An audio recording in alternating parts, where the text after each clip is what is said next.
Devara movie నుంచి సైఫ్ అలీ ఖాన్ గారి teaser అయితే వస్తుందా లేదా దాని గురించి ఈ వీడియోలో మాట్లాడుకుందాం. మ్యాటర్ లోకి వెళ్ళిపోతే June 16th ఈ రోజు సైఫ్ అలీ ఖాన్ గారి బర్త్డే. మరి దేవరా మూవీలో విలన్ గా చేస్తున్న సైఫ్ అలీ ఖాన్ గారిది ప్రోమో అయినా ఒక టీజర్ అయినా గ్లింప్స్ అయినా పోస్టర్ అయినా ఏదో ఒకటి అయితే కంపల్సరీగా రిలీజ్ అయితే అవ్వాలి. రిలీజ్ అవుతుంది కూడా. విషయంలోకి వెళ్తే దేవరా మూవీ నుంచి సైఫ్ అలీ ఖాన్ గారికి సంబంధించిన టీజర్ అయితే రాబోతుంది. ఎస్ ఇప్పటికి నేను చెప్తాను టీజర్ అయితే వస్తుందని చెప్పి. ఎందుకంటే వాళ్ళు దేవరా అని చెప్పి గ్లింప్స్ వదిలినప్పుడు ఆ ఇంట్రడక్షన్ ఎట్లా చేస్తారు, అలాగే బైరా కూడా ఇంట్రడక్షన్ అయితే చేస్తారు. దేవరా మూవీ టీం అయితే ప్రతి ఒక్క విషయాన్ని కూడా అంత సింపుల్ గా అయితే తీసుకోవట్లేదు. వాళ్ళు ప్రతి విషయాన్ని కూడా ఒక హై స్టాండర్డ్ లోనే తీసుకుంటున్నారు, హై స్టాండర్డ్ గానే కన్సిడర్ చేస్తున్నారు. ఇప్పటి నుంచి ఇప్పటి వరకు మనకి దేవరా మూవీ నుండి వచ్చిన ప్రతి అవుట్పుట్ కూడా ఆడియన్స్ కి అనేది సాటిస్ఫై అయితే చేసింది. వాళ్ళకి సాటిస్ఫై అయ్యే రేంజ్ లో ఉండాలి అవుట్పుట్. ఆ మ్యూజిక్ గానీ, ఆ బ్యాక్గ్రౌండ్ వచ్చే విజువల్స్ గానీ, జస్ట్ ఫియర్ సాంగ్ లోనే ఆ అనిరుద్ధిని పెట్టి ఆ రేంజ్ లో బ్యాక్గ్రౌండ్ విఎఫ్ఎక్స్ చేశారంటే మీరే చూసారు ఆ ఫియర్ సాంగ్ ఉంటుంది అనేది. అయితే ఎలివేషన్ సాంగ్ బ్యాక్గ్రౌండ్ లో వచ్చే సాంగ్ ఎన్టీఆర్ మీద అన్నప్పుడు కూడా అనిరుద్ధికి సపరేట్ గా ఒక సాంగ్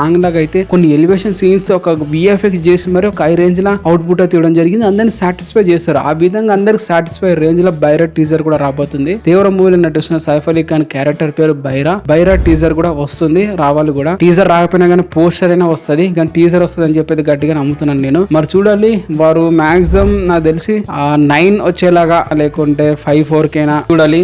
ఆ టైంలో అయితే రిలీజ్ అయితే చేస్తారు. మాక్సిమం ఈవినింగ్ రిలీజ్ చేయొచ్చు. ఎందుకంటే వాళ్ళకి అవుట్పుట్ ఇంకా మంచిగా కనిపించాలి. ఎంత మంచిగా కనిపిస్తే అంత బాగుంటుంది. లేకుంటే టీజర్ అయితే వస్తుంది గైస్, మాక్సిమం అయితే వస్తుంది, లేకుంటే పోస్టర్ అయినా రిలీజ్ చేస్తారు. మరి చూడాలి. వీడియోస్ అని అప్డేట్ చేస్తే వీడియో లైక్ చేసి ఛానల్ అయితే సబ్స్క్రైబ్ అయితే చేసుకోండి.